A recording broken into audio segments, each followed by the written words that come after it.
Oui, permettez-moi de faire un petit rappel historique parce que cela nous permettra de mieux comprendre ce qui se passe aujourd'hui, parce que l'histoire nous sert de référence. Dans les années 60, disons même bien avant, pendant la période coloniale, les Tutsis étaient plus ou moins la minorité privilégiée par le colonisateur belge dans ce qu'on appelait diviser pour mieux régner. Et à un moment donné, ils ont fait le jeu du colonisateur et cela a frustré la majorité Hutu. Et quand il y a eu l'indépendance, les Hutus ont pris le pouvoir et certains Tutsis ont fui vers les pays limitrophes, notamment dans les pays anglophones comme la Tanzanie, l'Ouganda, etc. Et au Congo également. Hein. Et donc, dans la frontière entre le Congo et le Rwanda, il y a beaucoup de Rwandais qu'on appelle parfois les Banyarwanda. Banyarwanda, ce sont les gens du Rwanda, les gens qui viennent du Rwanda. C'est ça que ça signifie. Donc, ils sont restés là-bas, mais sans jamais s'intégrer totalement. Donc, ils ont gardé leur culture rwandaise. Et comme le disait Edouard Herriot, la culture, c'est tout ce qui nous reste quand on a tout perdu. Et ça les Congolais ne l'appréciaient pas beaucoup. Voilà. Et à un moment donné même, il y a eu des problèmes sur la nationalité. Ils étaient dépossédés de leur nationalité. Voilà.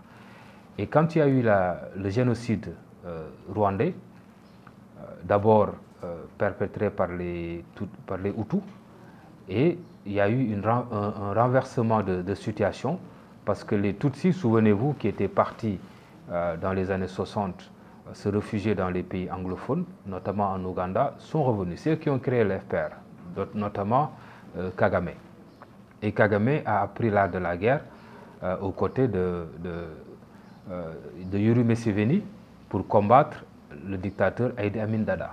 Voilà, il a appris là-bas l'art de la guerre. Et quand ils sont revenus au Rwanda, ils ont renversé la tendance et les génocidaires ont fui vers le Congo. Et ont créé une instabilité là-bas, on les appelle les FDLR, qui erraient et qui faisaient des exactions sur la population congolaise et principalement la population Tutsi qui était là-bas.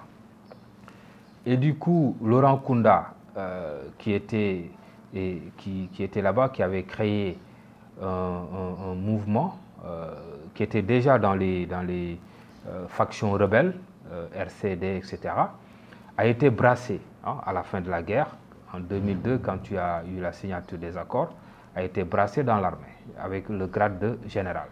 Voilà, mais il était resté avec ses troupes. Il a constaté que les Tutsis congolais étaient discriminés dans l'armée, selon ses propos. Il a décidé de sortir et de créer son mouvement qui s'appelait CNDP, et pour défendre, soi-disant, des Tutsis congolais qui sont discriminés et qui reçoivent des exactions de la part des Hutus, FDLR, et il a décidé de les défendre. À un moment donné, il était tellement gênant que le Congo et la RDC, disons, et le Rwanda se sont ligués et l'ont pris et l'ont amené au Rwanda, où il était en résidence surveillée. Mais sur les cendres de ce mouvement-là est né le M23. Voilà, le M23 aujourd'hui, c'est une réincarnation de ce mouvement-là de Laurent Kunda. Mais toujours, à chaque fois, que ce soit Laurent Kunda, que ce soit ce mouvement-là, il y a Kagame qui est derrière. Parce qu'il ne souhaite pas que... déjà, l'idée, c'est de protéger les Tutsis qui sont là-bas, mais aussi d'empêcher le retour des FDLR, des Hutus qui étaient là-bas, parce que pour le retour, il y a des enjeux énormes, parce que le Rwanda est le pays le plus petit en Afrique. Si vous mettez votre doigt sur la carte de l'Afrique, vous cachez le Rwanda. Donc il y a un problème d'espace, de terre et de partage des ressources. Donc ce qui fait qu'ils ne souhaitent pas trop que ces génocidaires-là reviennent au bercail. Donc il faut les combattre en amont. Mais derrière cela aussi, il y a l'exploitation des ressources naturelles, notamment l'exploitation illégale. Donc, Donc le Rwanda soutient ces milices-là qui exploitent le coltan. Le coltan est un minerai qu'on trouve au Congo. C'est une contraction de colombalite tantalite, voilà, mais il est utilisé pour les microprocesseurs des ordinateurs et également des téléphones portables. C'est très recherché et c'est exporté à travers le Rwanda vers la Chine pour que des entreprises comme Nokia, comme Motorola et autres s'en servent pour faire fabriquer en Chine des ordinateurs et des téléphones.